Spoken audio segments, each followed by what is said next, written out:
塌的那一瞬间，重力加速度，水花溅起好几层楼高，民众拔腿狂奔逃命。短短几秒钟的时间，金帅饭店就已经横倒在纸本溪中。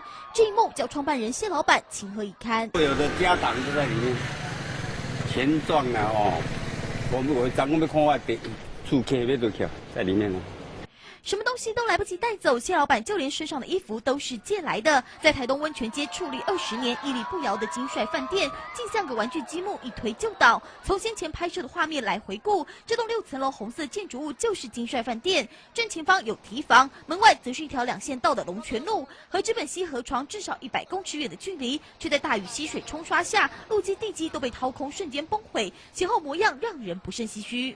我一辈子辛苦就是盖这个大楼。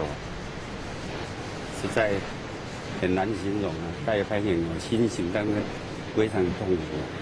谢老板摇头叹息，因为成也资本溪，败也资本溪。当年金帅饭店的名号在台东可是响叮当。20年前，他大手笔斥资3、4千万打造顶级的温泉饭店。虽然在国际饭店进驻后风光不再，但2人房1500元，10房才4000元的优惠价格，再加上交谊厅和大型泡汤池的设备，假日还是经常客满。如今只剩断垣残壁，仿佛看到了去年遭新乐克台风重创的庐山翻版。人在高雄的老板儿子投书平面媒体，标题就写着“我的家”。金川饭店倒了，文中痛批为什么这么多年来政府任凭珍贵的温泉资源被消耗殆尽，从不曾用心思考过永续的发展。最后竟连防洪治水、保护居民最基本生命财产安全的底线都弃守，美丽家园要如何重建？谢老板一家人将申请国赔，期盼昔日的金帅饭店能再次重回资本溪。记者综合报道。